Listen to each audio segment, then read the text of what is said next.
سيد نعمان الفهري عضو المجلس الوطني التأسيسي عن الحزب الجمهوري. مرحبا بك على جريدة انفستير ان تونيزي. مرحبا بك ومرحبا بالسادة القراء سي نعمان، اليوم ندوة صحفية من تنظيم ما يسمى بتحالف ترويكا المعارضة وبحضور الاتحاد العام التونسي للشغل. شنو أهم الرسائل اللي حبيتوا تبلغوها من خلال هذه الندوة الصحفية؟ والله أنا مستدعي اليوم للندوة الصحفية وحبوا يبلغوا لي رسالة اللي لا يمكن أن هذايا يكمل الوضع في بلدية نابل، ما يكملش للأسباب اللي ذكروها.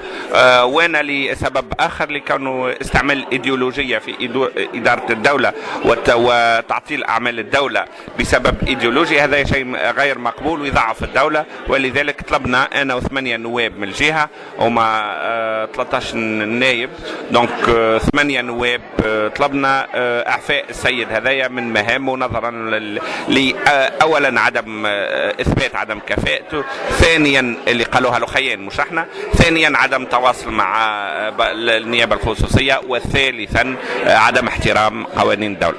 في نفس السياق سي نعمان، لو كان تعطينا بعض التفاصيل على اللائحة نتاع امضاءات النواب المنتمين لولاية نابل اللي انت سيادتك بدأت بها، ولماذا أتت في هذا الوقت بالذات؟ اللائحة هذه نتاع اي ما نجموش نسكتوا عليه. اذا انسان نعطيه مسؤوليه في الدوله وهو ما احترمش قوانين الدوله، عمل قوانين الدوله، ما نجموش نسكتوا عليه. ولذلك حكيت الحكايه لخيان، الناس الكل يعرفوها في الاذاعات وكذا، حتى لخيان في النهضه يعرفوها. لخيان الاخرين قالوا لي جا نعملوا عريضه، قلت لهم بيع، عملنا عريضه وكتبناها.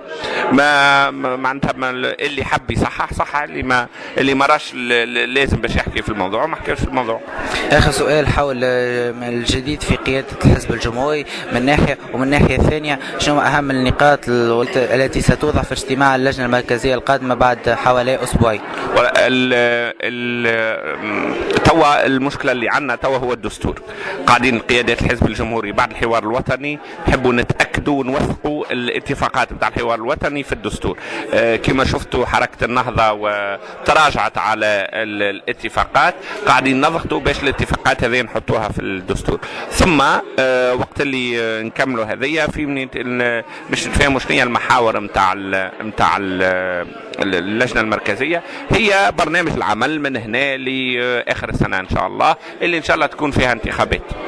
سي نعمان، برشا ناس يلوموا على الحزب الجمهوري خاصة من الشبكة الاجتماعية الفيسبوك ومن الأحزاب الحليفة لكم أنه شارك في الحوار مع حركة النهضة رغم غياب حلفاء ورغم غياب الجبهة الشعبية، ثم بعد ذلك حركة النهضة معناها تراجعت عن التزاماتها. الناس نشوفوهم اليوم يوجهوا الاتهام للحزب الجمهوري، يوجهوا اللوم للحزب الجمهوري أكثر من اللي يوجهوه لحركة النهضة. فكيفاش باش تردوا على هذه الضغوطات وعلى هذه التشكيات اللي جايه من انصاركم من حلفائكم؟ وعندنا مثل الشعب يقول فلان حشيشته بنينه.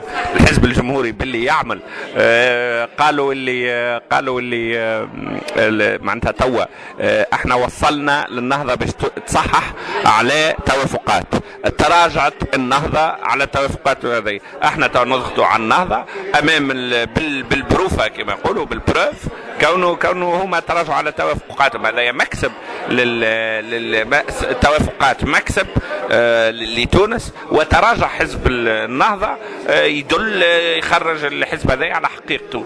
دونك احنا عملنا ما نراو فيه صالح لتونس. سيد نعمان الفهري عضو المجلس الوطني التأسيسي على الحزب الجمهوري، شكرا لك. شكرا.